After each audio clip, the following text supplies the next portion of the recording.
Hello everyone, welcome to economics classes. I am Priyanka. आज हम कर रहे हैं अपना नेक्स्ट लेक्चर किसमें, इंटरनेशनल इकोनॉमिक्स में। इंटरनेशनल इकोनॉमिक्स के में मैक्सिमम टॉपिक्स जो हैं वो कंप्लीट करवा दिए हैं मैंने। वो आप देख सकते हैं, इंटरनेशनल इकोनॉमिक्स की कंप्लीट जो है वो प्लेलिस्ट बनी हुई है। ठीक है, प्लस उसके पीवाईक्यूज ऑलरेडी सॉल्व है, तो वो आप पीवाईक्यूज भी चेक कर सकते हैं प्लेलिस्ट में ही। हर एक यूनिट की जो है वो प्लेलिस्ट बना दी गई है ताकि आप दिसंबर 2025 में जो है वो बेस्ट स्कोर कर पाए, आपके मार्क्स अच्छे आए। इंटरनेशनल इकोनॉमिक्स हो चाहे आपके मैथमेटिकल हो, इन सब के आपके पीवाई क्यूज भी कंप्लीट हो चुके हैं, प्लस आपके टॉपिक वाइज जो है वो भी कंप्लीट हो चुका है। और आप सबको पता ही है कि अगर आपको ये सारे नोट्स चाहिए तो आप मेल आईडी से कांटेक्ट कर सकते हो, बट ये नोट्स जो होंगे वो पेड होंगे और जरूरी नहीं है। जिसको भी नोट्स, कोई नोट्स परचेज कर रहा है तो वेल एंड गुड, आप परचेज कर सकते हो। नहीं आप परचेज कर सकते तो आप जो है डेली क्लास में ही नोट्स जो है वो प्रिपेयर करना स्टार्ट कर दें। ठीक है, रिवीजन के लिए बेस्ट है आपके लिए। और मैंने हर एक टॉपिक इंक्लूड किया है, हर एक चीज इंक्लूड की है, और ये सोच के की है कि अगर आप ये सारी चीजें भी कवर कर लेते हैं तो आपका एग्जाम डेफिनेटली जो है वो क्वालिफाई हो जाएगा।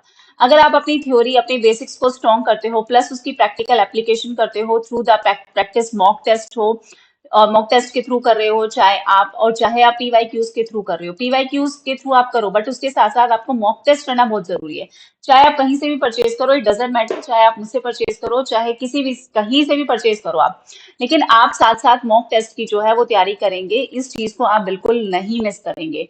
और अगर मैं अपने ही मॉक टेस्ट की बात करूं तो मैं आपके साथ शेयर भी कर दूंगी कि काफी बेस्ट मॉक टेस्ट मैंने बनाए हैं, उसका एक फ्री पीडीएफ भी मैंने आपको प्रोवाइड कर रखा है, और पिछले 10 साल के हर तरीके के पेपर आपको मॉक टेस्ट में, उन 10 मॉक टेस्ट में मिल जाएंगे जो इकोनॉमिक्स से है। कोई इन्फॉर्मेशन चाहिए तो मेल कर देना। चलो ठीक है, इन सब चीजों को छोड़ो, अब हम स्टार्ट करते हैं अपना नेक्स्ट लेक्चर, जिसमें हम डिस्कस करेंगे ओवरव्यू टर्म्स ऑफ ट्रेड के बारे में और उसके डिफरेंट क्या क्या मेजर्स हैं। ये ऑलरेडी यहाँ से क्वेश्चन आता है, तो ये लेक्चर आपका बहुत ज्यादा इंपॉर्टेंट होने वाला है।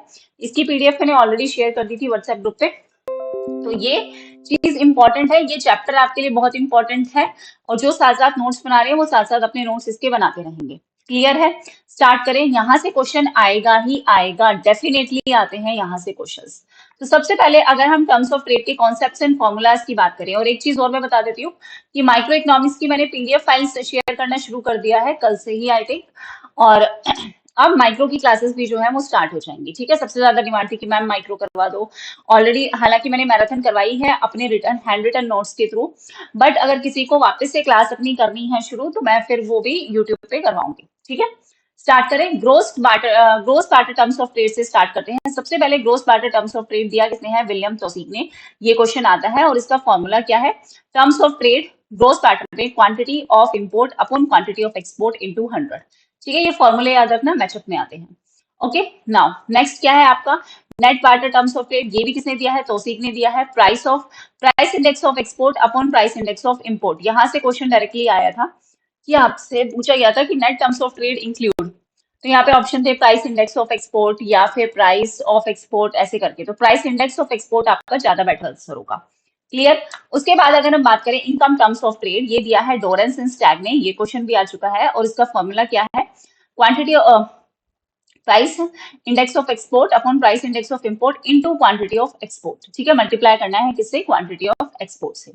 उसके बाद अगर हम बात करें यूनिलेटरल या फिर single factorial term of trade, ये दिया है जैकब विनर ने, और ये क्वेश्चन भी आ चुका है। सारे ही आए हैं, ये सारे क्वेश्चन आ चुके हैं। Price index of export upon price index of import into, multiply किससे करना है? Productivity of factors in export sector.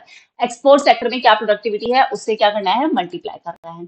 वहीं अगर हम बायलेटरल टर्म्स ऑफ ट्रेड की बात करें या double factorial terms of trade की बात करें, तो ये भी किसने प्रोपाउंड किया है? जैकब विनर ने।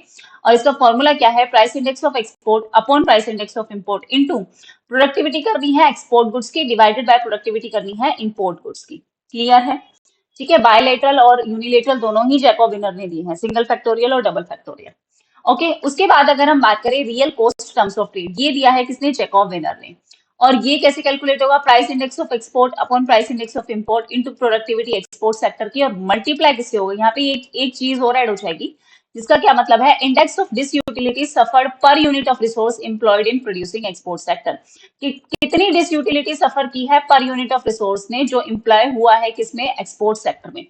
ये क्वेश्चन आपसे आ सकता है कि मान लो आपको real cost terms of rate दे दिया, उसके बाद ये फॉर्मूला दे दिया, उसके बाद ये पूछा गया कि ये जो आर एक्स इसका मतलब क्या है, तो ऑप्शंस होंगे, ध्यान रखना।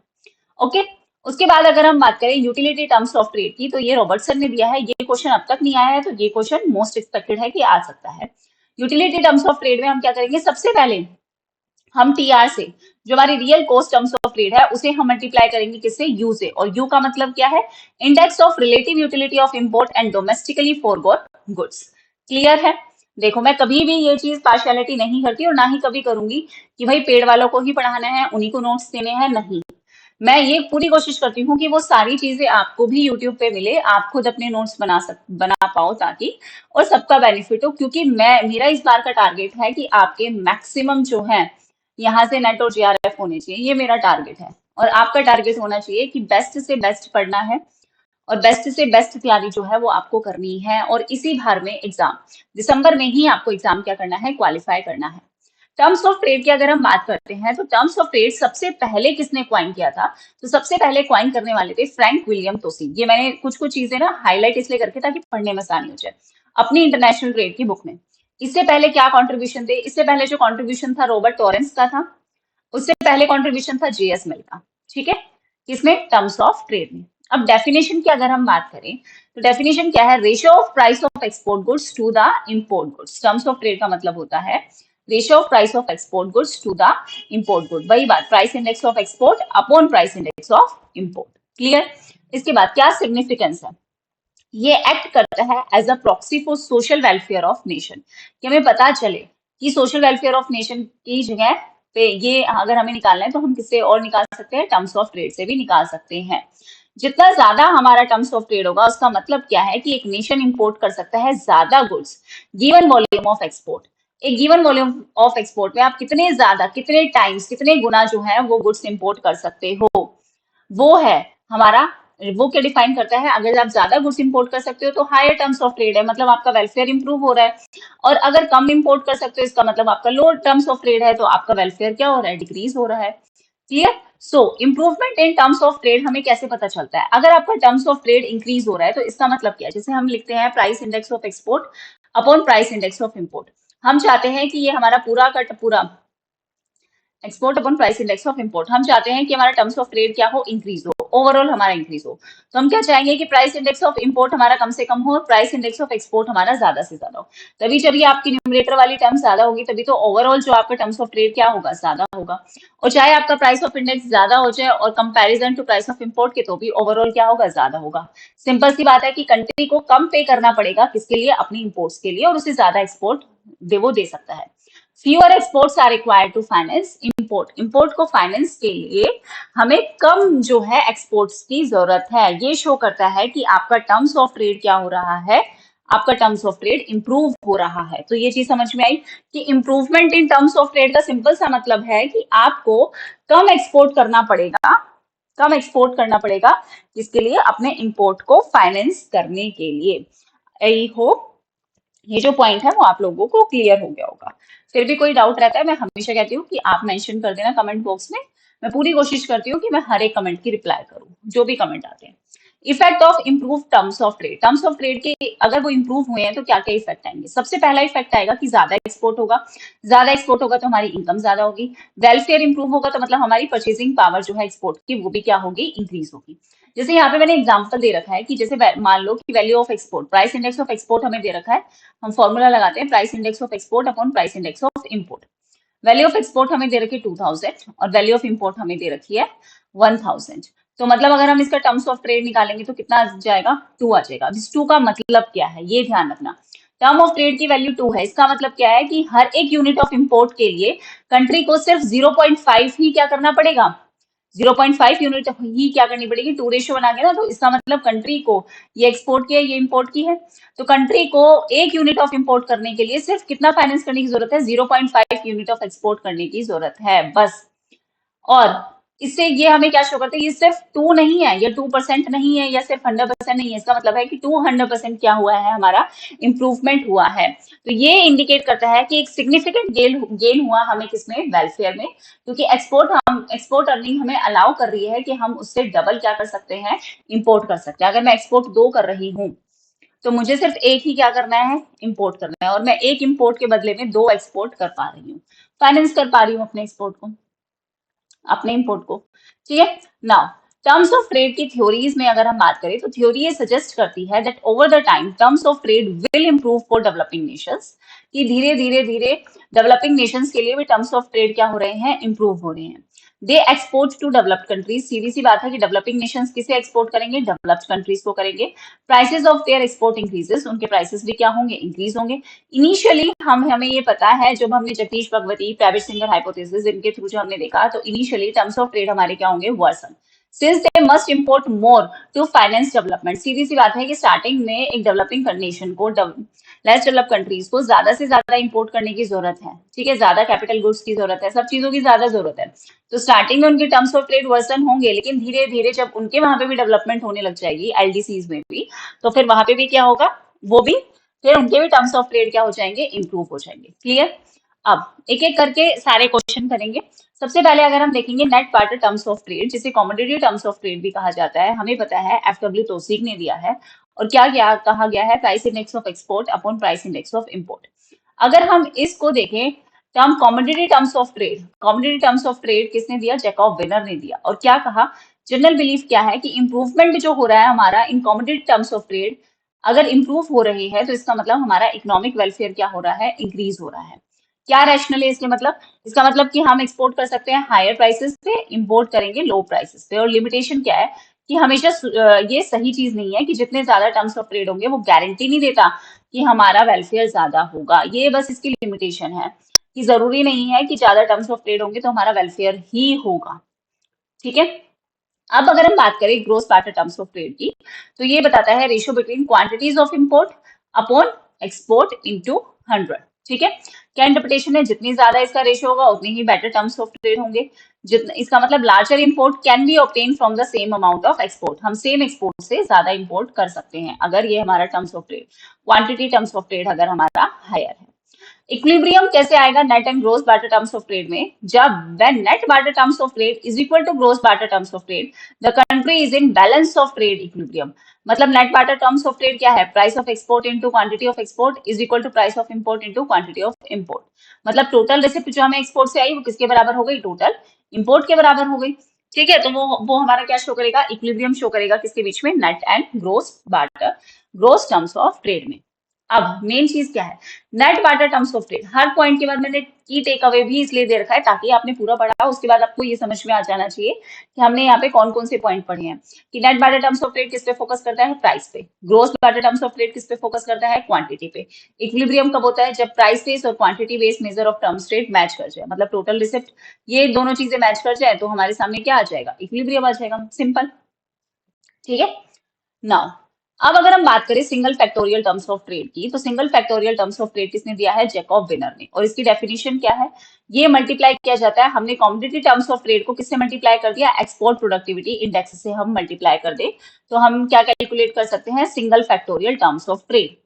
Adjust for changes in productivity of factors used in export production, किस लिए ये यूज किया जाता है कि जो भी चेंजेस आ रही हैं प्रोडक्टिविटी में, किस सेक्टर में, एक्सपोर्ट प्रोडक्शन के सेक्टर में, तो उनको एडजस्ट करना, उनको देखना। ठीक है। तो single factorial terms of trade, commodity terms of trade को मल्टीप्लाई करना है किससे, एक्सपोर्ट प्रोडक्टिविटी इंडेक्स से। अब जैसे फॉर एग्जांपल बेस ईयर हमें दे रखा है 2010 का, जिसमें हमें price of export, price index of export 100, price index of import 100, और ये हमें प्रोडक्टिविटी वाला भी कितना दे रखा है, 100। तो हमारा कितना आ गया, 100 बाय 100, 1 इंटू 100 हमारा क्या आ गया, single factorial terms of trade हमारा आ गया 100। ठीक है। उसके बाद अगर हम करंट ईयर की बात करें, 2020 का एग्जांपल ले रखा है कि हमें प्राइस इंडेक्स ऑफ 170 दे रखा है एक्सपोर्ट का, इंपोर्ट का हमें दे रखा है क्या, 190, और प्रोडक्टिविटी हमें कितनी दे रखी है, 152। तो 170 बाय 190 ये हमारा आ गया 0.8947, इसको मल्टीप्लाई किया 152 से तो कितना आ गया, 136.0। पहले हमारा कितना था, 100। तो ये क्या शो कर रहा है, ये शो कर रहा है कि ये सिग्निफाई करता है कि इंप्रूवमेंट हुआ है हमारा single factorial terms of trade में भी, इवन दो हमारे term commodity terms of trade क्या हुए हैं, वर्सन हुए हैं। जैसे हमारे कमोडिटी टर्म्स ऑफ ट्रेड हमने यहाँ पे सिर्फ कितना किया, 100 से 100 हमारा 100% था यहाँ पे, जब हमारा बेस ईयर के हिसाब से, करंट ईयर के हिसाब से 170 और 190 रेट चल रहा है, तो 100 से ये तो कम हुआ है ना, 89.47% ही हुआ है। तो ये क्या सिग्निफाई करता है कि हालांकि हमें ये तो दिख रहा है कि हमारा overall single factorial terms of trade 100 से 136 हुआ है, लेकिन ये सिंगल फैक्टोरियल में तो हमने प्रोडक्टिविटी भी ले ली, इसलिए इंप्रूवमेंट है। जबकि अगर हम सिर्फ कॉमोडिटी टर्म्स ऑफ ट्रेड की बात करें तो वो तो 100 से कितना कम हो गया ना, तो वो ये चीज शो कर रही है, सॉरी, ये वही चीज शो कर रहा है कि ये क्या सिग्निफाई कर रहा है कि ऑल्दो हमारा single factorial terms of trade में इंप्रूवमेंट है, इवन दो जो हमारे टर्म्स ऑफ ट्रेड और कॉमोडिटी टर्म्स ऑफ ट्रेड है वो क्या हुए हैं, वर्सन हुए हैं, 100 से कितना 89.47%। Clear now. अब अगर हम बात करें double factorial terms of trade की, तो ये क्या बताता है कि developed to consider changes in factor productivity, चाहे वो एक्सपोर्ट सेक्टर हो चाहे वो इंपोर्ट सेक्टर हो। तो हमें दोनों की फैक्टर प्रोडक्टिविटी देखनी है, डोमेस्टिक एक्सपोर्ट इंडस्ट्रीज की भी और फॉरेन कंट्रीज के भी एक्सपोर्ट इंपोर्ट इंडस्ट्रीज की भी। फॉर्मूला हमने पहले भी किया था, double factorial terms of trade किसके बराबर है, price index of export upon price index of import into productivity index किसकी, डोमेस्टिक सेक्टर की, डिवाइडेड बाय प्रोडक्टिविटी इंडेक्स किसकी, फॉरेन एक्सपोर्ट सेक्टर की, या फिर इंपोर्ट प्रोडक्टिविटी इंडेक्स। ठीक है, फॉर्मूला है हमारा ये। अब 100 से अच्छा इसलिए मल्टीप्लाई करते हैं बस उसको बेस दिखाने के लिए, वही चीज यहाँ पे बताई गई है। सिंपल देखो, क्वेश्चन आपको वही दो दे रखे हैं, सबसे पहले आपको बेस दे रखा है 2010 और फिर आपका करंट ईयर दे रखा है 2020, करंट ईयर हालांकि 2025 है। देखो, हमें प्राइस इंडेक्स ऑफ एक्सपोर्ट दे रखा है, प्राइस इंडेक्स ऑफ इंपोर्ट दे रखा है, जेड एक्स दे रखा है, जेड एम दे रखा है। तो हम कैलकुलेट करेंगे सबसे पहले, फिर ये तो हमारा 100 ही आ जाएगा, 100 divided by 100 into 100 divided by 100 into 100, सो हम करते हैं तो 100 100 100 100, सिर्फ आंसर कितना आ गया 100।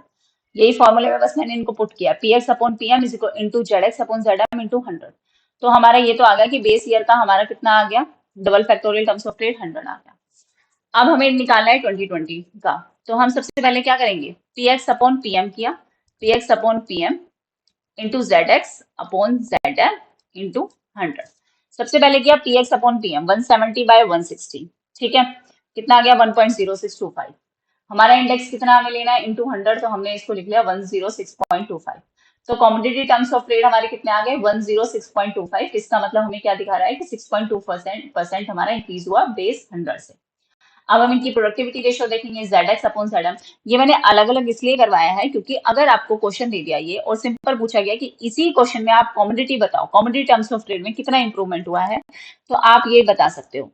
ओवरऑल पूछा जाए तो फिर यही फॉर्मूला लगा कि आप ओवरऑल बता देना, फिर हम अलग निकालेंगे Z X upon Z M. ठीक है, तो Z X upon Z M हमने किया तो ये हमारा इतने के अप्रोक्स आ गया, इंडेक्स हमारा 100 है तो 100 से मल्टीप्लाई कर दिया। ठीक है, तो ये हो गया। अब इसको अगर हम डायरेक्टली पूरे फॉर्मूले में पुट करें तो 170 बाय 160 और 176 बाय 136 इंटू 100, तो ये हमारा पूरा फॉर्म आ गया, और वो हमारा double factorial terms of trade कितना आ गया 137.5। ठीक है, 2020 का, तो ये हमारा क्या आ गया, आंसर आ गया 100 से कितना हो गया 137.5। तो हमें ये चीज देखने को मिली कि हमारा कॉमोडिटी टर्म्स ऑफ ट्रेड कितना 106.25 हुआ था, तो हमने कितनी परसेंट इंप्रूवमेंट की कॉमोडिटी टर्म्स ऑफ ट्रेड में 6.25। अगर हमसे पूछा जाए कि overall double factorial terms of trade में कितनी आई, तो 37.5% हमने क्या देखी, इंप्रूवमेंट देखी। तो कंक्लूजन क्या है, although price alone show a very modest improvement. हमने जब px commodity terms of trade हमारा पीएक्स अपॉन पीएम था ना, तो ये जो हमारा प्राइस से अगर हम देखें तो वो हमें सिर्फ एक नॉर्मल इंप्रूवमेंट दिखा रहा है 6.2%, taking in account both domestic भी और फॉरेन प्रोडक्टिविटी भी। अगर हम ले double factorial terms of trade में, मतलब Z X upon Z M करके भी अगर हम इंक्लूड करें तो हमें एक लार्जर गेन दिखा रहा है अगर हम प्रोडक्टिविटी को इंक्लूड कर लेते हैं। तो इसका मतलब क्या है कि आपकी जो प्रोडक्टिविटी चेंज है, डोमेस्टिक इंक्रीज एंड और फॉरेन डिक्रीज, क्या दिखा रहा है, ये amplify the effective gain from trade beyond what price ratio alone suggest, कि सिर्फ प्राइस रेशियो जो आपका लोन सजेस्ट कर रहा है उसके अलावा भी क्या इफेक्टिव गेन हमें हुए हैं ट्रेड करने से। क्लियर है, ये चीज मेरे हिसाब से इतने ज्यादा क्लियर तरीके से आपने कभी पढ़ा भी नहीं होगा, और मैंने पूरी कोशिश की कि मैं आपको बिल्कुल अच्छे से समझा दूं कि अगर आपका यहाँ से न्यूमेरिकल क्वेश्चन भी आ जाए ना तो आप घबराओ ना। आज तक फॉर्मूले से आए हैं, लेकिन आप सबको पता है कि हमारे क्वेश्चंस जो हैं वो अब डीप जा रहे हैं। तो आपको देखो ये आसानी था, सबको पता था, लेकिन उस वक्त एग्जाम में नहीं पता चलता या कंफ्यूजन हो जाती है, तो मैं नहीं चाहती कि इतनी सी चीज के ऊपर कोई कंफ्यूजन रह जाए। क्लियर। अब अगर हम बात करें इनकम टर्म्स ऑफ ट्रेड की, तो ये हमें पता है किसने बनाया, किसने डेवलप किया है, डोरेंस एंड स्टैग ने। क्या बताते हैं कि ये इंप्रूवमेंट है किसके ऊपर, net barter terms of trade पे, ट्रेड का ही इंप्रूवमेंट वर्जन है इनकम टर्म्स ऑफ ट्रेड, क्योंकि ये क्या कंसीडर करता है, एक्सपोर्ट प्राइस इंपोर्ट प्राइस तो कंसीडर करता ही है, जबकि साथ साथ वो एक्सपोर्ट क्वांटिटी इंडेक्स को भी कंसीडर कर रहा है, क्योंकि हमें पता है इसका फॉर्मूला क्या है, px upon PM into क्यूएक्स, export quantity index. क्या मेजर करता है ये, एक्सपोर्ट गेन फ्रॉम ट्रेड कितना हुआ है किसी भी कंट्री को। तो पीएक्स अपॉन पीएम हम सबको पता है ये क्या है, कॉमोडिटी टर्म्स ऑफ ट्रेड, और इसको मल्टीप्लाई किससे किया गया है, एक्सपोर्ट क्वांटिटी इंडेक्स से। क्लियर। अब क्वेश्चन देखते हैं। एक सेकेंड, लैपटॉप की बैटरी जो है वो डिस्चार्ज होने वाली है, बस एक सेकेंड। यस, अब हमें यहाँ पे क्या शो हो रहा है, ये हमें शो हो रहा है कि हमारा जो बेस है वो कितना दे रखा है। वही हमारा क्वेश्चन है कि पीएक्स दे दिया, पीएम दे दिया, क्वांटिटी ऑफ एक्सपोर्ट दे दिया, तो अब हम इसे कैलकुलेट कर लेंगे। वही पीएक्स अपॉन पीएम इंटू 100, 100 से 100 कैंसिल, 1 इंटू 100, 100। तो ये तो हमारा आ गया इनकम टर्म्स ऑफ ट्रेड, 100 आ गया कितना, 2010 का। अब 2020 का हमें क्या गिवन है, 165, 115। तो 165 डिवाइडेड बाय 115 इंटू क्या करेंगे, 92 करेंगे, वही चीज कर रखी है। ये हो गया हमारा इनकम टर्म्स ऑफ ट्रेड, इसे हमने सिंप्लीफाई किया। ठीक है, सिंप्लीफाई करने के बाद आपका आंसर आ गया कितना, 132। क्या शो कर रहा है, 100 से कितना हो गया, 132। तो रिजल्ट जो हमारा आया, और हमने जो इंटरप्रिटेशन हम क्या निकाल सकते हैं कि जो हमारा इनकम टर्म्स ऑफ ट्रेड है वो 100 से 132 हुआ, मतलब क्या, कितना इंक्रीज कर रहा है, 32%। मतलब इवन दो हमारी एक्सपोर्ट की क्वांटिटी फेल हुई, 100 से अब हम 92 ही एक्सपोर्ट करें। The price ratio and the arithmetic worked out so that overall जो हमारा इनकम फ्रॉम एक्सपोर्ट है वो हमारा क्या हुआ है, ओवरऑल तो हमारा इंक्रीज हुआ है ना 32%। मतलब कंट्री जो है वो 32% ज्यादा इंपोर्ट कर सकती है एक गिवन बेस से, एक गिवन एक्सपोर्ट से 32% ज्यादा कंट्री क्या कर सकती है, इंपोर्ट कर सकती है। I hope it is clear. अब हम आगे चलते हैं। अब जो हम फॉर्मूला कर रहे हैं ये शायद आपने पढ़ा नहीं होगा, employment corrected terms of trade, या पढ़ा भी होगा, आई डोंट नो, क्योंकि ये ज्यादा मैंने कभी देखा नहीं है, ये आया भी नहीं है क्वेश्चन, बट मेरा फर्ज था इसलिए मैंने इसको यहाँ पे डाल दिया। कंसेप्ट एडजस्ट, ये क्या कंसेप्ट है कि ये एडजस्ट करता है क्या, double factorial terms of trade को by employment in the production of commodity. तो क्या दिखाता है ये employment corrected terms of trade जो है वो क्या शो करता है कि हम क्या कर रहे हैं, डबल फैक्टोरियल जो आपका टर्म्स ऑफ ट्रेड है मल्टीप्लाई कर रहे हैं उसको किससे, प्रोडक्शन ऑफ कमोडिटी से। सिंपल सी बात, मतलब कि price of export upon import को मल्टीप्लाई करना है क्वांटिटी से, और डबल फैक्टोरियल हो गया ये, और इनटू हमें एम्प्लॉयमेंट करेक्टेड में क्या करना है, इसको इससे मल्टीप्लाई करना है एनसी से। एनसी मतलब production of, employment in the production of commodity की, कमोडिटी की प्रोडक्शन में कितनी एम्प्लॉयमेंट हमारी लगी है, ये कहना चाहता है। एम्प्लॉयमेंट करेक्टेड का मतलब ये है कि आपने डबल फैक्टोरियल को किससे मल्टीप्लाई कर दिया, simple double factorial terms of trade को आप सिंपली मल्टीप्लाई करोगे किससे, आपकी employment in the production of commodity, commodity को प्रोड्यूस करने में आपकी कितनी एम्प्लॉयमेंट लगी है। क्लियर। तो employment corrected terms of trade with unemployment हम क्या देखेंगे, तो अनएम्प्लॉयमेंट के केस में हम एक्सप्लिसिटली जो कंसीडर करेंगे वो अनएम्प्लॉयमेंट कंसीडर कर रहे हैं एलडीसीज में। तो उसका फॉर्मूला हमारा क्या होगा कि पीएक्स अपॉन पीएम इंटू क्यूएक्स रखेंगे और मल्टीप्लाई बाय एनसी रखेंगे। ठीक है, employment in the production of commodity. Clear. ये है आपका, ये दोनों फॉर्मूले आपसे डायरेक्ट ही पूछे जाएंगे इसलिए मैंने डायरेक्ट फॉर्मूले लिख दिया। ओके, नाउ नेक्स्ट अगर हम बात करें multi commodity terms of trade की, इसको थोड़ा और वो कर देते हैं। Multi commodity terms of trade आपको क्या शो करता है, reality, multiple countries trade simultaneously, so simple terms of trade concepts are inadequate. Simple सी बात है, ऐसा नहीं है कि मैं सिर्फ हमारी कंट्री सिर्फ यूएसए से ही एक्सपोर्ट कर रही है या चाइना से ही कर रही है या रशिया से ही कर रही है, नहीं, एक से एक्सपोर्ट कर रहे हैं, एक साथ एक कंट्री से तो नहीं कर रहे, हम मल्टीपल कंट्रीज के साथ ट्रेड कर रहे हैं। तो सिर्फ हमने जो अब तक सिंपल टर्म्स ऑफ ट्रेड देखा वो सफिशिएंट नहीं है इस कॉन्सेप्ट को समझने के लिए, इसलिए क्या हम समझ रहे हैं, मल्टी कमोडिटी या मल्टी कंट्री मॉडल। तो इस केस में हम टर्म्स ऑफ ट्रेड कैसे कैलकुलेट करते हैं, समीशन करेंगे price of export in current period, ठीक है, into quantity of export in base period divided by price of export in base period into divided by price of import in current period. और ये जो zero है वो आपको show कर रहा है किसका, बेस ईयर का, बस इतना ध्यान रखना। और जो ये आपका सी पॉइंट है ये आपको शो कर रहा है आपके करंट पीरियड का। तो सिंपल सा ये फॉर्मूला आप नोट कर लेना, क्वेश्चन आ सकता है, और ये पॉइंट्स भी नोट कर लेना। जो नोट्स जिनको मैं नोट्स प्रोवाइड कर रही हूँ वो मत नोट करो, उनको करने की जरूरत नहीं है, सिर्फ क्योंकि ये पीडीएफ मैंने शेयर कर दी है ऑलरेडी।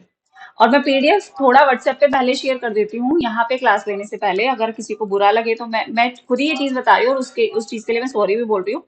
बट ये बस इतनी सी चीज है कि अगर कोई सेल्फ स्टडी कर रहा है तो वो नोट्स से पढ़ के कर सकता है, वेट ना करे वीडियो आने का। वीडियो आएगी तो आपके लिए अच्छी चीज होगी कि आप उसे दोबारा रिवाइज कर पाओगे। लेकिन जो जो लोग खुद कर रहे हैं उनके लिए मैं ये चीज बता देती हूँ कि आप लोग जो है साथ साथ पीवाईक्यूज को सॉल्व करना स्टार्ट करो। और अगर आपने मॉक टेस्ट परचेज कर रखे हैं तो डेली संडे को मॉक टेस्ट जो है वो आपको करने ही है। बेस्ट सुटेबल अपने आवर्स डिसाइड कर लो, अगर आपको इस बार एग्जाम क्वालिफाई करना है तो ये करना ही पड़ेगा। अब आपके पास ऑप्शन नहीं है मेरे हिसाब से, दिवाली में कुछ छुट्टियां चली जाएंगी और आप जॉब वॉब भी करते होंगे तब भी एक प्रॉब्लम है, तो चीजें थोड़ी सी हैक्टिक ना हो जाए एंड टाइम पे। इसलिए मैं चाह रही हूँ कि कोशिश कर रही हूँ कि आपका मैक्सिमम चीजें कवर हो जाए। और मैं इतनी अभी भी ये चीज की गारंटी दे रही हूँ कि अगर कोई इंसान अभी भी जितना मैंने यूट्यूब पे मटेरियल डाल रखा है उतना किसी ने भी नहीं, कोई भी मुझे नहीं लगता किसी भी यूट्यूब चैनल ने इतनी डेप्थ में आपको फ्री में पढ़ा रखा होगा जितना मैंने मटेरियल डाल रखा है। अगर आपने वो भी तसल्ली से सही तरीके से कर लिया तो आपका एग्जाम क्वालिफाई होने से कोई नहीं रोक सकता, बशर्ते कि आप मेहनत करो। मैं आपकी जगह मेहनत करती हूँ कि मैं आपको बेस्ट कंटेंट प्रोवाइड करूँ, ये मेरी मेहनत है। लेकिन मेरी मेहनत सिर्फ इतनी है कि मैं आपको कंटेंट प्रोवाइड कर सकती हूँ, समझा सकती हूँ, नोट्स दे सकती हूँ। मैंने नोट्स वाला मतलब सही में मैंने इसलिए लिया क्योंकि इतने सारे स्टूडेंट्स थे कि मैम हमें नोट्स चाहिए, नोट्स चाहिए। बट क्योंकि मुझे खुद टाइप करना पड़ता है, ढूंढना पड़ता है मटेरियल, और ये लगता है कि ये भी ना आ जाए, वो भी ना आ जाए, ये ना छूट जाए, वो ना छूट जाए, तो बहुत मेहनत लगती है उस चीज में। और उस मेहनत में मैं नहीं चाहती, मतलब सिंपल सी बात है कि मेरी मेहनत वेस्ट हो जाए। मैं ये चाहती हूँ कि मैक्सिमम आउटपुट निकले, मैक्सिमम रिजल्ट आए। ये मेरा मतलब जो है वो मेन मोटिव है। आपका मेन मोटिव है कि आपको चीजें मिल रही हैं, प्रोवाइड हो रही हैं, कंटेंट मिल रहा है, तो आप सिर्फ पढ़ो, सिर्फ पढ़ो। मैं बार बार यही चीज कहती हूँ क्योंकि मुझे कई बार इस बात की फीलिंग होती है कि मैं इतनी मेहनत कर रही हूँ, मुझे पेपर भी नहीं देना, क्या स्टूडेंट्स भी इतनी मेहनत कर रहे होंगे, क्या जो पढ़ रहे हैं वो भी इतनी मेहनत कर रहे होंगे। इसलिए मेरा बीच बीच में मैं आपको ये चीज बोलती रहती हूँ कि पढ़ो पढ़ो पढ़ो, क्योंकि पढ़ने से ही एग्जाम क्लियर होगा, सिंपल सी बात है, हवा में नहीं होगा। तो हमने ये जो टर्म्स ऑफ ट्रेड निकाला इसमें आपको ये चीज दिख रही होगी कि हमने एक तरीके से लेस्पियर प्राइस इंडेक्स को ही यूज किया है। तो initial sum terms of trade is the ratio of Laspeyres price index of export upon Laspeyres price index of import. ठीक है, क्लियर है?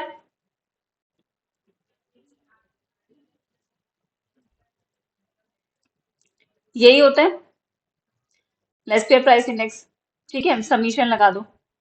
ठीक है, तो वही चीज है कि हमने करंट और वो लिया है, करंट और बेस ईयर लिया है। क्लियर? हाँ, तो ये multi commodity terms of trade ने क्या यूज किया है, Laspeyres price index of export divided by Laspeyres price index of import. अच्छा, ये क्वेश्चन तो आ भी चुका है शायद, कि अगर आपसे ये डायरेक्टली पूछ लिया जाए, ये आपको ये वाला फॉर्मूला ना देके ना आपको डायरेक्टली ये भी दे सकते हैं multi commodity terms of trade में, कि आपको सिर्फ इतना दे दिया, Laspeyres price index of export upon Laspeyres price index of import. तो ये चीज ध्यान रखना, ये भी फॉर्मूला ही है। ठीक है, उसको इस तरीके से भी लिख सकते हैं। अब अगर हम बात करें real cost terms of trade की, तो real cost terms of trade को मेजर किया जाता है by multiplying the single factorial terms of trade by the index of the amount disutility. जो भी एक्सपोर्ट गुड्स को प्रोड्यूस करने में डिसयूटिलिटी हुई है पर यूनिट ऑफ रिसोर्सेज जो एम्प्लॉय किए गए हैं, उनको क्या पेन, क्या सेक्रीफाइस जो भी है, उसको भी हम क्या कर रहे हैं, उसको भी हम क्या करेंगे, इंक्लूड कर रहे हैं। ठीक है, एक सेकेंड।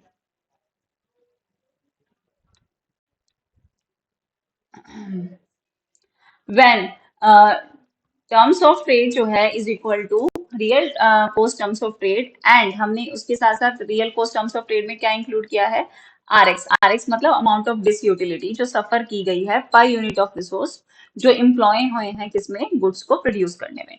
तो सिंपल हमने क्या बोला, single factorial terms of trade, तो P X upon P M into Z X, double factorial होता तो नीचे जेड एम भी हो जाता, पर वो नहीं है, इंटू आर एक्स। क्लियर? तो आपको डायरेक्टली ऐसे भी ये हमारा simple single factorial terms of trade था। आपको ये भी दे सकते हैं कि रियल टर्म्स ऑफ ट्रेड आपका single factorial terms of trade into R X है, इस तरीके से भी दे सकते हैं, वरना ऐसे भी फॉर्मूला दे सकते हैं कि P X upon P M into Z X into R x.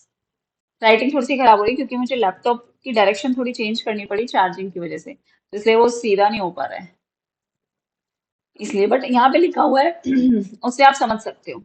ठीक है। और सॉरी, वीडियो नहीं हो पाई क्योंकि मैं खुद बाहर थी और इम्पोर्टेंट काम था, घूमने घूमने नहीं गई हुई थी, इम्पोर्टेंट काम के लिए गई हुई थी। तो जैसे आप लोग नहीं जा रहे होंगे एग्जाम में, वैसे मैं भी नहीं जा रही कि भाई तुम लोगों के एग्जाम है, चाहे मेरे को कुछ मिल रहा है चाहे नहीं मिल रहा, बट मैं ये चीज सोचती हूँ कि नहीं, अभी एग्जाम है तो मेरा फर्ज बनता है कि मैं वीडियो जो है वो रेगुलर अपडेट करती रहूँ, बट कई बार इमरजेंसी हो जाती है। लेकिन हाँ, मैंने नोट्स में कोई कोताही नहीं बरती, मैंने रेगुलर नोट्स प्रोवाइड किए हैं, चाहे मैं कहीं पे भी हूँ। रिप्लाई भी मैं करती हूँ चाहे मैं कहीं पे भी हूँ, किसी भी सिचुएशन में हूँ। हालांकि बहुत ज्यादा इमरजेंसी होती है तब मैं फोन या मेल वेल नहीं चेक करती, बट मैं मैक्सिमम कोशिश करती हूँ कि कोई भी स्टूडेंट किसी का भी रिप्लाई या आंसर जो है वो ऐसा ना हो कि किसी ने कुछ पूछा और मैंने जवाब नहीं दिया।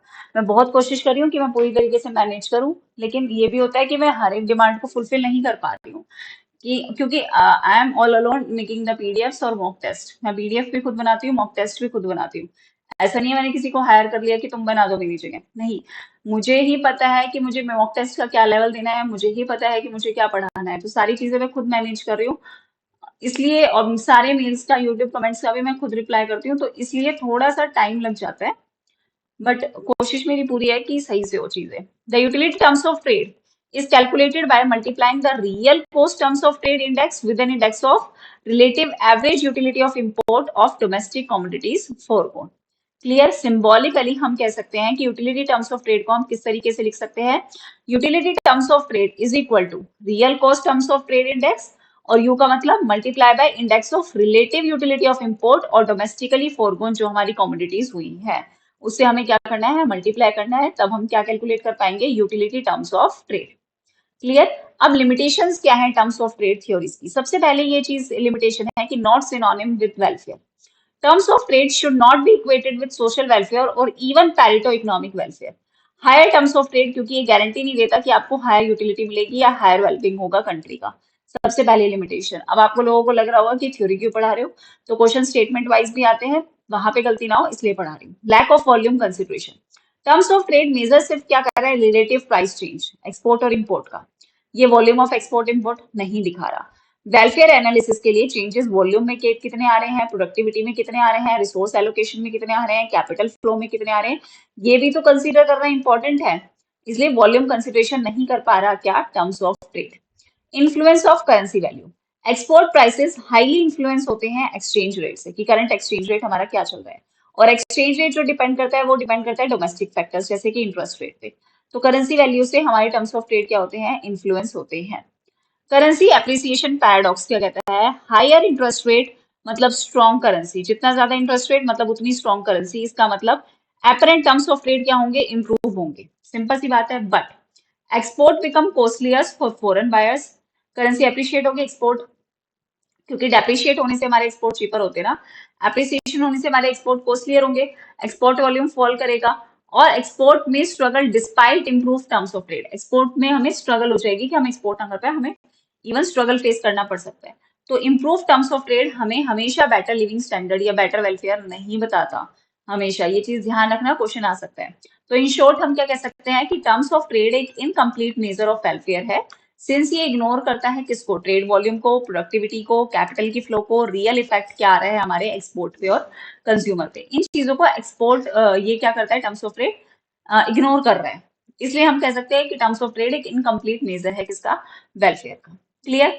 अब अगर हम बात करें प्रैविश सिंगर और मिडाल के थीसिस के बारे में, प्रैविश सिंगर हाइपोथेसिस, जगदीश भगवती, ये सब वर्सनिंग टर्म्स ऑफ ट्रेड से रिलेटेड है, कि ये क्या शो कर रहे हैं हमारा कि डेवलपिंग कंट्रीज को फायदा नहीं होता है टर्म्स ऑफ ट्रेड करने से, वर्सन टर्म्स ऑफ ट्रेड होते हैं, डेट्रॉइटेशन होता है टर्म्स ऑफ ट्रेड का। तो terms of trade of developing countries have been decline over the time. ठीक है। This decline work to their disadvantage. ये जो डिक्लाइन हुआ टर्म्स ऑफ ट्रेड का, इससे इनको क्या मिल रही है, डिसएडवांटेज। ये जो थीसिस है ये 3 लोगों के नाम पे है, Raul Prebisch Singer, Hans W Singer और गुनार मिडल के नाम पे। क्या बताता है कि ये लॉन्ग रन डेट्रॉइटेशन हो रहा है टर्म्स ऑफ ट्रेड का। ओवर डिकेड्स हमारा जो कॉमोडिटी टर्म्स ऑफ ट्रेड है उसने क्या शो किया है, एक परसिस्टेंट फॉल, किसके लिए, डेवलपिंग कंट्रीज के लिए। रिजल्ट क्या आता है हमारा कि जो हमारी डेवलपिंग कंट्रीज है get fewer import for a given volume of export. एक गिवन वॉल्यूम ऑफ एक्सपोर्ट से, क्योंकि डेवलपिंग कंट्रीज में एक्सपोर्ट के प्राइसेस कम होते हैं ऑलरेडी, उनको ज्यादा एक्सपोर्ट करने से ज्यादा फायदा होता नहीं है, वो कम ही इंपोर्ट कर पाते हैं। तो हमारी कंट्री में दो ग्रुप है वर्ल्ड डिवीजन का, दो ग्रुप में हमारा पूरा वर्ल्ड डिवाइडेड है। एक है हमारा डेवलपिंग कंट्रीज जो मेनली एक्सपोर्ट करता है किसका, प्राइमरी गुड्स का। एक हमारी इंडस्ट्रियल कंट्रीज है जो एक्सपोर्ट करती है किसका, मैन्युफैक्चर गुड्स या कैपिटल गुड्स हम कह सकते हैं। तो इम्प्लीकेशन क्या है, टर्म्स ऑफ ट्रेड इंप्रूव जो होता है, ये कहना चाहते हैं कि टर्म्स ऑफ ट्रेड जो इंप्रूव होता है वो इंडस्ट्रियलाइज कंट्रीज के लिए होता है, डेवलप्ड कंट्रीज के लिए होता है, और डेट्रॉइट किसके लिए होता है, डेवलपिंग कंट्रीज के लिए होता है। तो आउटकम क्या आता है कि जो हमारी रियल इनकम है डेवलपिंग कंट्रीज की, वो ट्रांसफर हो जाती है किसके पास, इंडस्ट्रियलाइज्ड कंट्रीज के पास।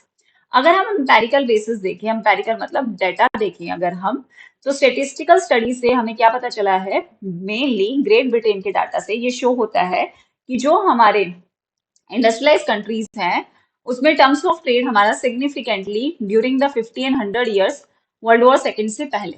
हैंस बाय कॉन्ट्रास्ट जो हमारी डेवलपिंग कंट्रीज हैं उनके डेट्रॉइट हो रहे हैं टर्म्स ऑफ ट्रेड, और इंडस्ट्रियलाइज कंट्रीज के टर्म्स ऑफ ट्रेड क्या हो रहे हैं, इंप्रूव हो रहे हैं। अब क्या ऑब्जेक्शन आता है इन थीसिस पे, सबसे पहले स्टेटिस्टिकल रिकॉर्डिंग इशू है कि एक्सपोर्ट रिकॉर्ड कर रहा है फ्री ऑन बोर्ड, मतलब एक्सक्लूड इंश्योरेंस, ट्रांसपोर्टेशन कॉस्ट, इन सबको एक्सक्लूड कर रखा है, इसलिए इन थीसिस पे क्या लगा है, objection. Import recorded cost, insurance, freight, extra charges, import में हम एक्स्ट्रा चार्जेस इंक्लूड करके चल रहे हैं जो हमने स्टेटिस्टिकल डाटा लिया था, एक्सपोर्ट में हमने इंश्योरेंस, ट्रांसपोर्टेशन कॉस्ट के चार्ज हटा दिए।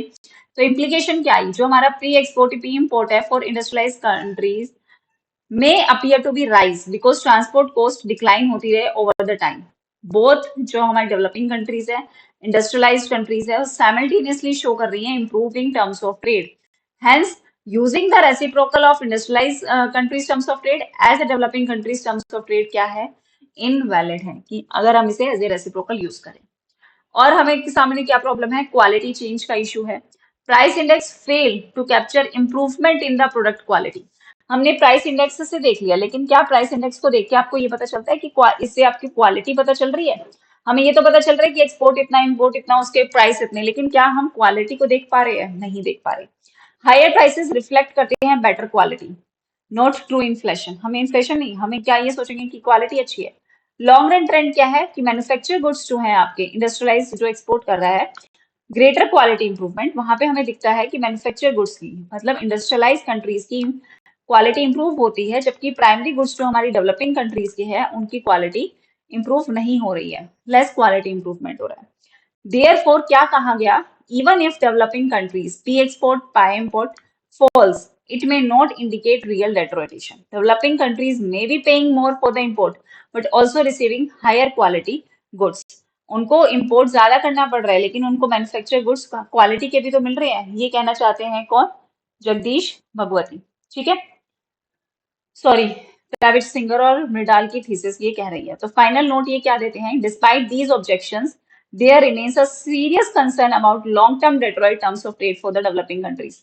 ये सारे ऑब्जेक्शन हमने लगा दिए और कह दिया कि नहीं ठीक है, कोई बात नहीं, कोई बात नहीं, अगर डेवलपिंग कंट्रीज ज्यादा पे कर रही है तो उन्हें क्वालिटी भी तो अच्छी मिल रही है। लेकिन ये चीज बिल्कुल सही है कि लॉन्ग टर्म में डेवलपिंग कंट्रीज को क्या फेस करना पड़ता है, सीरियस प्रॉब्लम फेस करनी पड़ती है।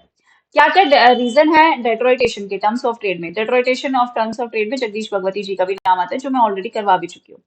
तो क्या रीजन है डेवलपिंग कंट्रीज के लिए टर्म्स ऑफ ट्रेड डेट्रॉइट हो रहे हैं, causes of long run terms of trade decline for developing countries, की जो हमारा long run terms of trade है वो डिक्लाइन हो रहा है किसके लिए, डेवलपिंग कंट्रीज के लिए। क्या रीजन है, सबसे बड़ा रीजन है कि इलास्टिसिटी ऑफ डिमांड डिफर करती है।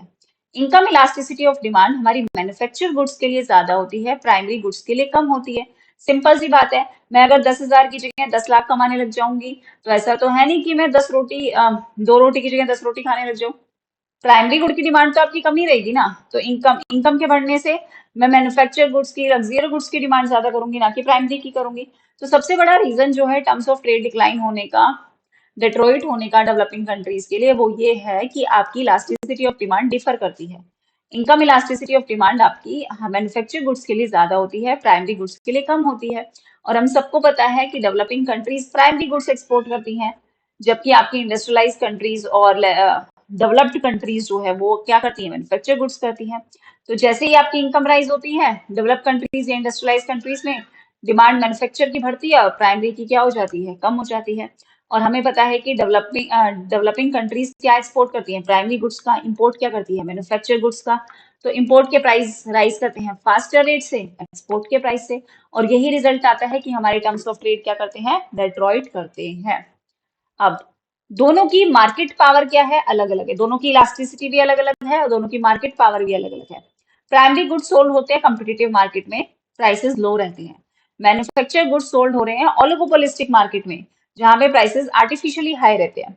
लेबर मार्केट का भी डिफरेंस है, इंडस्ट्रियलाइज कंट्रीज के पास स्ट्रॉन्ग यूनियंस है, हायर वेजेस इसलिए वहां होते हैं, इसलिए उनके प्रोडक्ट के प्राइसेस, मैन्युफैक्चर गुड्स के प्राइसेस भी ज्यादा होते हैं। जबकि हमारी डेवलपिंग कंट्रीज में वीक है, अनऑर्गेनाइज लेबर है, कोई अपवर्ड पुश हमें वेजेस या प्राइसेस में नहीं मिल पा रहा है। तो लेबर मार्केट का भी डिफरेंस है। तो मार्केट पावर डेवलप्ड कंट्रीज की, सॉरी, डेवलपिंग कंट्रीज की और इंडस्ट्रियलाइज कंट्रीज की मार्केटिंग पावर अलग अलग है, इसलिए डेवलपिंग कंट्रीज को फेस करना पड़ता है डेट्रोइटेशन टर्म्स ऑफ ट्रेड में। तो असिमेट्री है प्राइस बिहेवियर में। प्राइमरी प्रोडक्ट सीधी सी बात है स्लो टू राइज करते हैं इन बूम, और जल्दी से फॉल, रिसेशन में तो बहुत जल्दी फॉल करते हैं, लेकिन बूम पीरियड में बहुत धीरे धीरे इंक्रीज होते हैं। मैन्युफैक्चर गुड्स में एक फायदा होता है कि बूम पीरियड में वो एकदम से राइज करेंगे और डिसेशन में वो धीरे धीरे डाउनवर्ड जाएंगे। तो नेट इफेक्ट हमें क्या दिखता है कि हमारा जो डेवलपिंग कंट्रीज का टर्म्स ऑफ ट्रेड है वो डिक्लाइन होता जाता है over the time period. Clear. तीसरा हमारा क्या रीजन है टर्म्स ऑफ ट्रेड के डेट्रोइटेशन का, technological change. Technological progress reduce करता है demand for primary goods. Technological progress क्या रिड्यूस करता है कि प्राइमरी गुड्स की डिमांड क्या हो रही है, कम हो रही है। बिल्कुल सीधी सी बात है, जितने ज्यादा हम टेक्नोलॉजी में जाएंगे उतनी ही ज्यादा हम प्राइमरी गुड्स की डिमांड कम करेंगे। हम सोचेंगे कि बेटर टेक्नोलॉजी से जल्दी बन जाता है, जैसे रोटी मेकर है, हमें क्या लगेगा टेक्नोलॉजी से ही ले लो, या फिर ये ग्रीन रेवोल्यूशन से जो प्रोडक्शन इंक्रीज हुई उससे फायदा है। तो सब्सटीट्यूट्स हो गए डेवलप्ड कंट्रीज पे, सिंथेटिक फाइबर प्लास्टिक रिप्लेस कर रहा है नेचुरल इनपुट्स को। एफिशिएंसी इंप्रूवमेंट रिड्यूस कर रही है कि रॉ मटेरियल यूज कम हो। तो रिजल्ट क्या है कि डाउनवर्ड प्रेशर सारा किस पे आता है, प्राइमरी प्रोडक्ट के प्राइसेस पे। फोर्थ रीजन क्या है, मल्टीनेशनल कॉर्पोरेशन और transfer pricing. Intra firm trade जो हो रहा है एमएनसीज की सब्सिडरीज में, तो गुड एक्सचेंज हो रहे हैं एक आर्बिट्रेरी इंटरनल प्राइसेस पे, मतलब मार्केट बेस नहीं, आर्बिट्रेरी मर्जी से अपने प्राइस डिसाइड कर लिए। Recorded price are just book keeping entries, जो प्राइस रिकॉर्ड हुए, डाले गए, दिखाए गए, वो सिर्फ एंट्री के लिए ही है। बाकी प्राइसेस तो बड़ी कंट्रीज, इंडस्ट्रियलाइज कंट्रीज ही कर रही हैं, मैनिपुलेट कर रही हैं। तो इफेक्ट क्या आता है, प्राइसेस मैनिपुलेट हो जाते हैं और वो टर्म्स ऑफ ट्रेड हमारा क्या कर देता है, वर्सन कर देता है, किसके लिए, डेवलपिंग कंट्रीज के लिए। अब डिक्लाइनिंग जो हमारी डेवलप टर्म्स ऑफ ट्रेड है फॉर डेवलपिंग कंट्रीज अराइज हो रहा है from structural demand difference. Demand difference दोनों का अलग अलग है। इंडस्ट्रियलाइज कंट्रीज एक अलग तरीके का स्ट्रक्चर की डिमांड करती है, डेवलपिंग कंट्रीज अलग तरीके के स्ट्रक्चर की डिमांड करती है।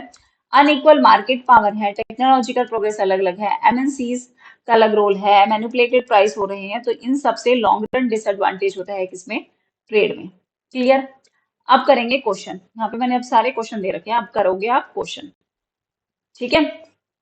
अब सबसे पहला जो आपका क्वेश्चन है वो क्या है आपका, पढ़ लो ध्यान से, और ये क्वेश्चन चाहिए आपका सही बिल्कुल मुझे, क्योंकि करवा दिया है सब कुछ। तो अब आज हम कुछ क्वेश्चंस भी करेंगे साथ में, लेके आई हूँ जानबूझ के, मैंने क्वेश्चंस इसलिए ऐड किए थे ताकि भाई आपको क्वेश्चंस की भी प्रैक्टिस हो जाए।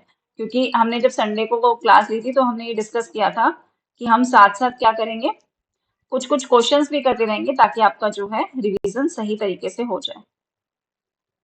ठीक है, तो क्वेश्चन पढ़ लो, 1 मिनट, फिर स्टार्ट करेंगे। अब हमारे आप लोगों के कुछ ही टॉपिक रह गए हैं मेरे हिसाब से इंटरनेशनल इकोनॉमिक्स में, वो कुछ टॉपिक्स जो रह गए हैं बस वो करने हैं, बाकी आपका क्लियर है। बाकी आपके मैंने मैक्सिमम जो है वो करवा दिए हैं। ठीक है, यस, करें, स्टार्ट करें क्वेश्चन। यस, फर्स्ट क्वेश्चन आपका क्या है, according to Marshall Lerner condition, if country currency depreciate its trade balance will worsen if. Marshall Lerner condition के अकॉर्डिंग अगर कंट्री की करेंसी डेप्रिशिएट होती है तो उसका ट्रेड बैलेंस कब वर्सन होगा, इंप्रूव कब होगा। तो हमने ये चीज पढ़ ली कि elasticity of export upon elasticity of import अगर ग्रेटर देन 1 है तो इंप्रूव करेगा, इक्वल टू 1 है तो कोई चेंज नहीं है, अगर लेस देन 1 है तो क्या करेंगे, वर्सन। तो प्लस करके देख लो, 0.9 और 0.4, 1.3, 0.7, 0.3, 1 आ रहा है, कोई चेंज नहीं आ रहा। 0.5, 0.7, 1.2 आ रहा है, ये भी इंप्रूव कर रहा है, ये भी इंप्रूव कर रहा है, ये नो चेंज कर रहा है। और ये कितना है? 0.9, ये लेस देन 1 है, क्या शो कर रहा है? Versions terms of trade. तो ऑप्शन डी आपका क्या हो गया? बिल्कुल सही हो गया। क्लियर? क्वेश्चन का तरीका ये होना चाहिए कि आप पहले क्वेश्चन पढ़ो, आपको उसके बारे में जो पता है वो लिख लो या अपने दिमाग में रिवाइज कर लो, और फिर क्वेश्चन को देखो, फिर ऑप्शन देखो, आपके गलत नहीं होंगे आंसर। ठीक है, नेक्स्ट देखें। Which of the following pair is not correctly match? Walrus ने क्या डंपिंग कंडीशंस दी थी? तोसीक ने बार्टर टर्म्स ऑफ ट्रेड दिए थे, फैबिश ने डेट्रॉइटिंग टर्म्स ऑफ ट्रेड दिए थे, मार्शल ने ऑफर कप्स दिए थे। हमें ये बताना है कि इनमें से कौन सा हमारा करेक्टली मैच नहीं है। तो अगर हम सबसे पहले वॉलरस की ही बात कर ले, तो वॉलरस ने जो दिया था वो जर्नल इक्विलिब्रियम थ्योरी दी थी, ना कि डंपिंग कंडीशन। माइक्रो में भी है ये जर्नल वॉलरस। तो वॉलरस जो फेमस है वो जर्नल इक्विलिब्रियम थ्योरी के लिए है, डंपिंग कंडीशंस के लिए नहीं है। तोसीक हमें पता है टर्म्स ऑफ ट्रेड डिस्कस किया है, प्लस उसके साथ साथ बार्टर टर्म्स ऑफ ट्रेड वगैरह डिस्कस किए हैं, तो तौसीक सही है। प्रैबिश बिल्कुल सही बात है, अभी किया है। मार्शल ने कंट्रीब्यूट किया है रेसिप्रोकल डिमांड में और ऑफर कर्व अप्रोच जो उसने ट्रेड थ्योरीज में दी थी। ठीक है, ऑफर कर्व क्या शो करता है कि हर कंट्री विलिंग है ट्रेड करने के लिए एक डिफरेंट रिलेटिव प्राइस पे। तो फोर्थ भी सही है, तो हमारा फर्स्ट जो ऑप्शन है वो सही है यहाँ पे, ये करेक्टली मैच नहीं है। क्लियर? नेक्स्ट क्वेश्चन पे चलते हैं। Question number third, intersectoral terms of trade in an economy refers to. Intersectoral terms of trade का क्या मतलब है? देखो मैंने ना यहाँ पे एक चीज और ऐड करी कि मैंने इसमें आपको भी मैं बता देती हूँ यहाँ पे कि सबसे पहला आपका स्टेप होता है कि आपको मतलब पता होना चाहिए कि इंटरसेक्टोरल टर्म्स ऑफ ट्रेड का मतलब क्या है। उसके बाद आप क्या लिखोगे? उसके बाद आप उसका फॉर्मूला लिखोगे, index of price received by farmers divided by index of price received by farmers. ये सही है? हाँ, ratio of price received and paid and index of price paid by farmers. ये देख लेना, ये यहाँ पे ये टाइपिंग एरर हो गई। सिंपल है, क्योंकि जब हम लिखते हैं और फिर उसको हम वहां से कॉपी करके यहाँ पे डालते हैं, टाइप करते हैं, तो ये चीज आ जाती है। तो सिंपल फॉर्मूला क्या है? Index of price received by farmers divided by index of price paid by farmers. यहीं तक है, यहाँ से लेके यहाँ तक आप इरेज कर देना, और जो फॉर्मूला लिख रहे हैं वो ये लिख लेना। ठीक है, तो सबसे पहले हमारा स्टेप वन क्या होना चाहिए? देखो, ये तो आप हटा दो यहाँ से लेके यहाँ तक, और फॉर्मूला क्या है? Index of price received by farmers divided by index of price paid by farmers.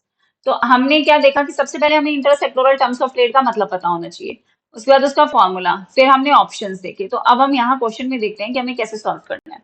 यहाँ पे मैं ऑप्शन वही फॉर्मूला ही दे रखा है। तो इंटरसेक्टोरल टर्म्स ऑफ ट्रेड का सिंपल सा मतलब है, इकोनॉमिक्स में स्पेशली एग्रीकल्चर इकोनॉमिक्स का क्वेश्चन है कि इंटरसेक्टोरल टर्म्स ऑफ ट्रेड का मतलब है रिलेटिव प्राइस रेशियो दो major sector of domestic economy में, मतलब एग्रीकल्चर सेक्टर में और नॉन एग्रीकल्चर सेक्टर में हमारा जो रिलेटिव प्राइस रेशियो है वो कितना है।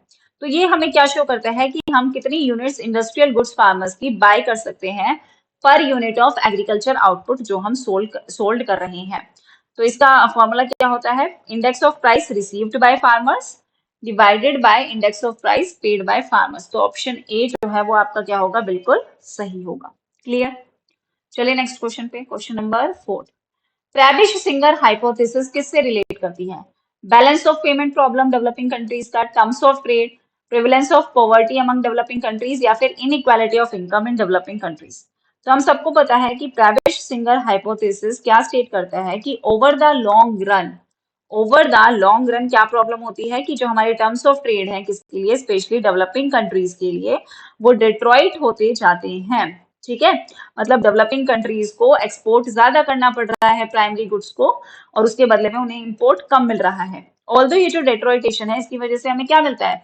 डेवलपिंग कंट्रीज में पॉवर्टी होती है, इनइक्वालिटी होती है, जो इस पर्टिकुलर थ्योरी का मेन फोकस है। तो terms of trade of developing countries के बारे में बात की है किसने? प्रैबिश सिंगर हाइपोथेसिस ने। क्लियर? नेक्स्ट क्वेश्चन पे चले। देखो, नेक्स्ट क्वेश्चन आपको ये मैचअप का क्वेश्चन है, मैच करना है। तो इनकम टर्म्स ऑफ ट्रेड हमारा विनर का है, gross barter terms of trade तो सीक का है। ठीक है, secular deterioration of terms of trade Prebisch Singer है, single factorial terms of trade Dorrance है। ठीक है, क्लियर? नाउ क्वेश्चन नंबर 6 देखेंगे अब हम। Global income inequality has shown an increase in trend. कि ग्लोबल इनकम की जो इनइक्वालिटी है वो इंक्रीज होती जा रही है। देखो 19-20th सेंचुरी से देखते जाए, और रीजन क्या दे रखा है कि प्रैविश सिंगर ने प्रोपाउंड किया है एक secular decline in terms of trade for primary producers and exporters. Statement तो ये सही है, बट ये क्या इसका रीजन है कि इसकी वजह से ग्लोबल इनकम इनइक्वालिटी हमारी इंक्रीज हो रही है। प्रैविश सिंगर ने सिर्फ डेवलपिंग कंट्रीज की बात की, और ग्लोबल का मतलब है कि इसमें सब आगे, डेवलपिंग भी आ गई और इंडस्ट्रियलाइज मतलब डेवलप्ड कंट्रीज भी आ गई। तो ग्लोबल इनइक्वालिटी जो है वो काफी सारे फैक्टर्स से इन्फ्लुएंस होती है। हम सबको पता है कि हर जगह टेक्नोलॉजी अलग है, हर जगह आपका कैपिटल एक्यूमुलेशन अलग है, हर जगह आपकी इंडस्ट्रियलाइजेशन अलग अलग हो रही है, इंस्टीट्यूशंस अलग अलग है, एजुकेशन का लेवल अलग अलग है, डेवलपमेंट का लेवल अलग अलग है। तो इन इन वजह से क्या होती है, इनइक्वालिटी। सिंपल। तो देयरफॉर हम ये कह सकते हैं कि ये वन ऑफ द रीजन है कि डेवलपिंग कंट्रीज में सेकुलर डिटरोटेशन हो रहा है टर्म्स ऑफ ट्रेड का। लेकिन ग्लोबल इनकम में जो अगर हमारा इनइक्वालिटी बढ़ रही है वो बहुत सारे रीजंस की वजह से बढ़ रही है, सिर्फ ये एक रीजन नहीं है। हालांकि हमारी दोनों रीजन और एजर्शन सही है, बट करेक्ट एक्सप्लेनेशन नहीं है इस चीज की। तो ऑप्शन डी हमारा क्या हो गया, सही हो गया। क्लियर। नेक्स्ट क्वेश्चन पे चलते हैं। The concept of single factorial and double factorial terms of trade have been given by single factorial और double factorial किसने दिया है, विनर, स्नाइडर्स, कैमल या हेवल्डर। तो जैकब विनर ने दिया है single factorial terms of trade और double factorial terms of trade. Jacob Viner आपका क्या हो गया, करेक्ट आंसर हो गया। क्लियर। नेक्स्ट क्वेश्चन, ये तो आसान सा था। Question number 8, terms of trade of developing countries are unfavorable due to the fact that whenever income in developed countries increases, the demand for primary goods reduces। बिल्कुल सही बात है। अभी अभी बताया था कि डेवलप्ड कंट्रीज की पैसा ज्यादा आ जाएगा तो आप प्राइमरी प्रोडक्ट्स की डिमांड ज्यादा नहीं करते because of elasticity of demand. जो इनकम इलास्टिसिटी ऑफ डिमांड है वो मैन्युफैक्चर्ड गुड्स की ज्यादा होती है और प्राइमरी गुड्स की क्या होती है, प्राइमरी गुड्स की कम होती है। तो ऑप्शन देख लो, इनकम इलास्टिसिटी क्या प्राइमरी गुड्स की हाई होती है, बिल्कुल नहीं। लो होती है, बिल्कुल। न्यूट्रल होती है, बिल्कुल नहीं। तो ऑप्शन बी आपका क्या हो गया, बिल्कुल सही हो गया। क्लियर।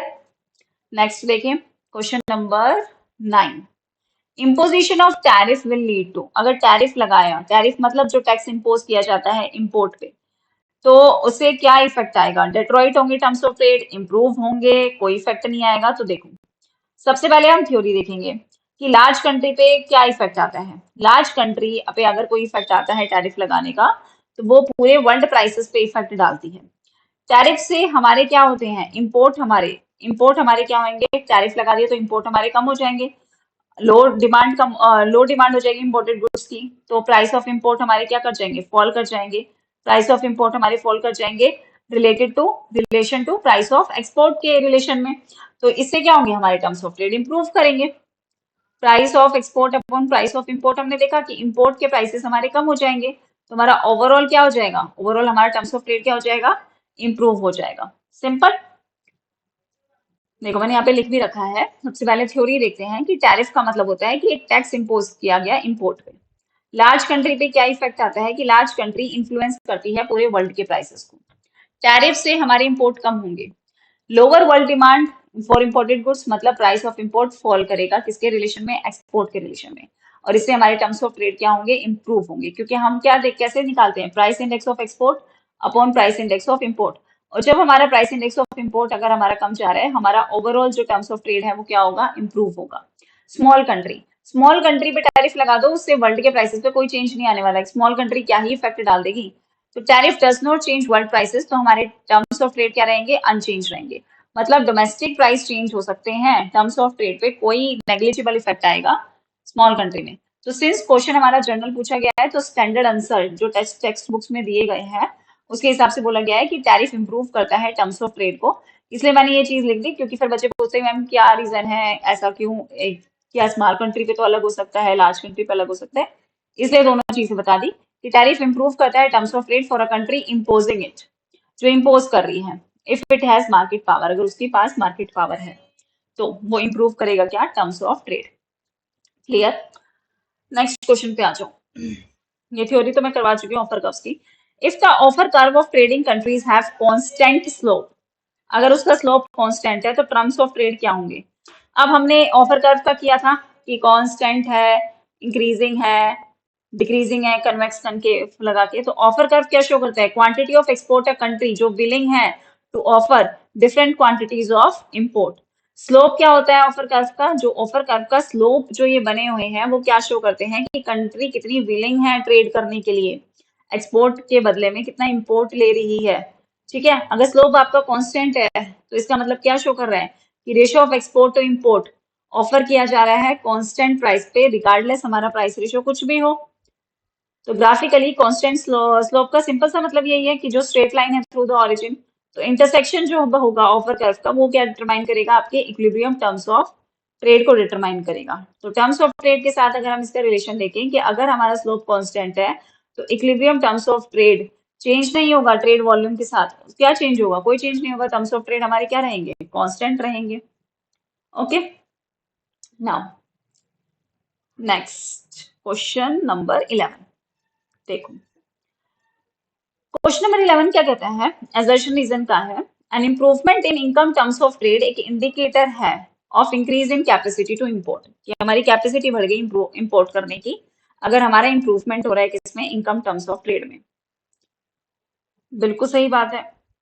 ठीक है, सेकेंड स्टेटमेंट रीजन क्या दे रखा है कि income terms of trade can be computed by multiplying net barter terms of trade by quantity of import. अभी अभी करवाया मैंने income terms of trade, price index of export upon price index of import into volume. ठीक है, अभी हमने करा income terms of trade, तो आपका रीजन तो गलत हो गया। तो करेक्ट स्टेटमेंट क्या है कि इंप्रूवमेंट जो हो रही है हमारी टर्म्स ऑफ ट्रेड में उसका सिंपल सा मतलब है कि हमारी कैपेसिटी बढ़ गई। तो एजर्शन तो हमारा सही है बिल्कुल, लेकिन रीजन हमारा फॉल्स है, क्योंकि हम जो अपना net barter terms of trade में क्वांटिटी ऑफ एक्सपोर्ट भी डालते हैं, क्वांटिटी ऑफ इंपोर्ट नहीं करते। तो ये गलत, यहाँ पे गलत हो गई, यहाँ पे गलत बात हो गई। तो ए इज ट्रू और आर इज फॉल्स। मैं दिखा भी देती हूँ, यहाँ पे हमने इनकम टर्म्स ऑफ ट्रेड किया था ना, कहीं किसी को कंफ्यूजन ना हो जाए फॉर्मूला, क्योंकि मैंने फॉर्मूला शायद वहां पे लिख नहीं रखा। यहाँ पे दिखा देती हूँ मैं। मतलब आप लोगों ने साथ साथ लिखा भी होगा तो भी आप लोगों को पता चल गया होगा कि फॉर्मूला वहां पे गलत दे रखा है इनकम टर्म्स ऑफ ट्रेड का। ये यूटिलिटी टर्म्स ऑफ ट्रेड, ये real cost terms of trade, ये multi commodity terms of trade, employment corrected, और ये क्या आ गया आपका? Income terms of trade. देख लो, क्वांटिटी ऑफ क्या किससे मल्टीप्लाई किया हमने? एक्सपोर्ट से किया है, इंपोर्ट से नहीं किया। इसलिए हमारा क्या है, यहीं पे चेंज करती हूँ। इसलिए हमारा क्वेश्चन क्या बता रहा है कि हमारा रीजन क्या है? गलत है, क्योंकि income terms of trade multiply किया net barter terms of trade को किससे? क्वांटिटी ऑफ एक्सपोर्ट से, ना कि इंपोर्ट से। तो बहुत ध्यान से पढ़ना है क्वेश्चन, कहीं टिक करके आ जाओ। Next question number 12। If export price increases by 5% और इंपोर्ट प्राइस हुए हैं 20% से, तो हमारा कॉमोडिटी टर्म्स ऑफ ट्रेड कितना होगा? Commodity terms of trade index of export कितने 5% से इंक्रीज हुए हैं, मतलब कितने हो गए? 105। और इंपोर्ट हमारे 20% से हुए हैं, मतलब कितने हो गए? 120। कितना हो गया ये? मैंने कैलकुलेट कर ही रखा है 0.87। ठीक है, कैलकुलेट कर लेना। पेपर में तो नहीं कर पाओगे क्योंकि हम बेस 100 मान के चलते हैं। तो बेस 100 मान के हमने फिर रिलेटिव चेंज को देख लिया, 100 प्लस 5%, 100 प्लस 20%, तो 0.87 आपका आंसर होगा। ओके, नेक्स्ट क्वेश्चन देखो, आ रखा है ये क्वेश्चन, मैंने सॉल्व जो करवाया है। गिवन सिचुएशन में प्राइस इंडेक्स 170 दे रखा है, प्राइस इंडेक्स ऑफ इंपोर्ट 190 दे रखा है, जेड एक्स 152 दे रखा है। हमें क्वेश्चन पूछा गया है कि single factorial terms of trade क्या होगा। तो price index of export upon price index of import into Z x कर देंगे। ठीक है, ये क्वेश्चन हमने सॉल्व भी किया है, ये क्वेश्चन आप सॉल्व करोगे। ये क्वेश्चन मैंने अभी एग्जाम्पल में भी यही सेम क्वेश्चन सॉल्व करवाया है, वही आंसर आ रहा है। ठीक है, ये क्वेश्चन आप सॉल्व करोगे, मैं करवा चुकी हूँ ऑलरेडी। क्वेश्चन नोट कर लो किसी को करना है तो। पीएक्स पीएम और जेड एक्स लिख लो, single factorial terms of trade लिख लो। ठीक है, नेक्स्ट क्वेश्चन, क्वेश्चन नंबर 14 देखते हैं हम। For oil importing countries, the increase in oil prices in the 1970s and mid 2000 contribute to which of the following? किस क्या हुआ है ऑयल इंपोर्टिंग कंट्रीज के लिए जब ऑयल के प्राइसेस इंक्रीज हुए थे? टर्म्स ऑफ ट्रेड इंप्रूव हुआ, बैलेंस ऑफ ट्रेड का डेफिशिट हुआ, प्राइस इन्फ्लेशन हुआ, या इकोनॉमिक ग्रोथ में कंस्ट्रेन आया? तो टर्म्स ऑफ ट्रेड तो इंप्रूव नहीं हुआ, हमारा टर्म्स ऑफ ट्रेड हमारा वर्सन हो गया, क्योंकि अब हमारा इंपोर्ट क्या हो गया? ऑयल प्राइस इंपोर्ट कर रहे हैं तो हमारे इंपोर्ट क्या हो गया? एक्सपेंसिव हो गए, तो इससे इंप्रूव तो नहीं हुआ।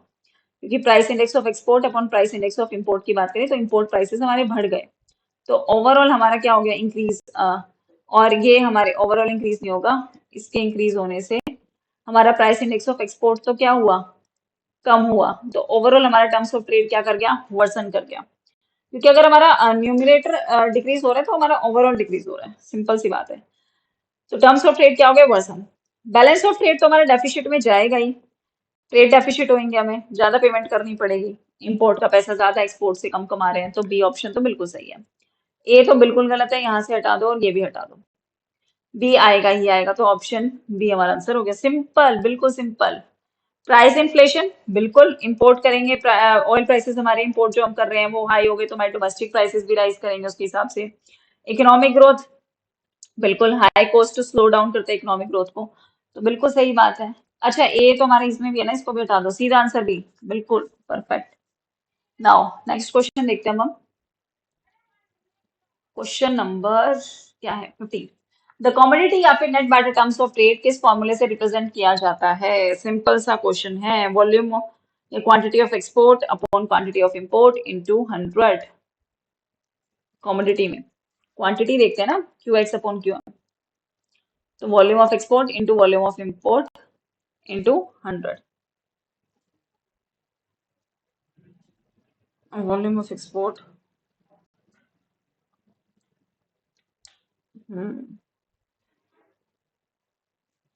Next next question. Historically, the terms of trade of developing countries have been unfavorable due to the fact that when income in developed countries rises, the demand for primary goods decline because। अभी ये question क्या है, क्योंकि income elasticity primary goods की हमारी क्या होती है, लो होती है, इसलिए ऑप्शन 1 सही है, पढ़ने की जरूरत ही नहीं है, आसान सा क्वेश्चन है। नेक्स्ट क्वेश्चन देखते हैं। डायरेक्टली मैंने तो ये पेपर से लिया था। Net barter terms of trade का मतलब क्या है, price index of export upon price index of import, तो रेशियो बिटवीन एक्सपोर्ट प्राइस और import price, simple, option number B correct answer. ठीक है, तो भाई ये तो हो गया आपका मैक्सिमम, मैंने इंटरनेशनल इकोनॉमिक्स कवर करा दिए, 2-4 आपके टॉपिक रह रहे हैं, डब्ल्यूटीओ, आईएमएफ, वर्ल्ड बैंक, ये सब इंपॉर्टेंट है, ये करेंगे क्लास में, नोट्स तो मैंने ऑलरेडी प्रोवाइड कर दिए, डिवेल्युएशन, डेप्रिसिएशन, ये सब है। इसके साथ साथ मैं सोच रही हूँ कि माइक्रो और स्टार्ट कर दूं, एक दो जो बीच बीच में आपके टॉपिक रह रहे हैं, जैसे एंडोजीनियस ग्रोथ थ्योरीज रह रही है, नोट्स मैंने ऑलरेडी प्रोवाइड कर दिए, बट वो एक मैसेज आया था कि मैम इसी क्लास भी ले लेना, तो एंडोजीनियस ग्रोथ थ्योरीज ये आपकी रह रही है ग्रोथ एंड डेवलपमेंट में, और आपके एक दो टॉपिक इंटरनेशनल इकोनॉमिक्स में रह रहे हैं, वो हम साथ साथ करेंगे, स्टार्ट करेंगे माइक्रो से, क्योंकि भाई ये एक तो बड़ा है, काफी बड़ी है माइक्रो इकोनॉमिक्स और मैक्रो।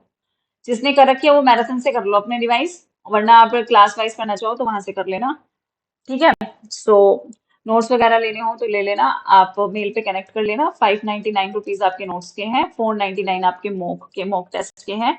बेस्ट मॉक टेस्ट होंगे, आपका पूरा सिलेबस रिवाइज हो जाएगा, ये चीज मैं आपको गारंटी दे देती हूँ। ठीक है, 599 जो नोट्स परचेज कर रहा है उसको सिर्फ 299 ही ऐड करने हैं, अगर उसको मॉक टेस्ट साथ में लेने हैं तो। सिर्फ जो मॉक टेस्ट ले रहा है, प्रैक्टिस आप कहीं और से कर रहे हो, पढ़ा आपने कहीं और से, तो मॉक टेस्ट तो देख लो, 500 रुपए का एक पिज्जा आता है, एक मॉक टेस्ट पे खर्च नहीं कर सकते कि भाई हमारे पेपर की तैयारी अच्छी हो जाएगी, एक ही बार पेपर देना है, जिंदगी में बार बार पेपर नहीं देना है। बाकी आपकी मर्जी है, कुछ करो। ठीक है, so thank you very much everyone, take care, bye bye. मेरा मोटिव सिर्फ आपका एग्जाम क्लियर हो, यही है। So take care everyone.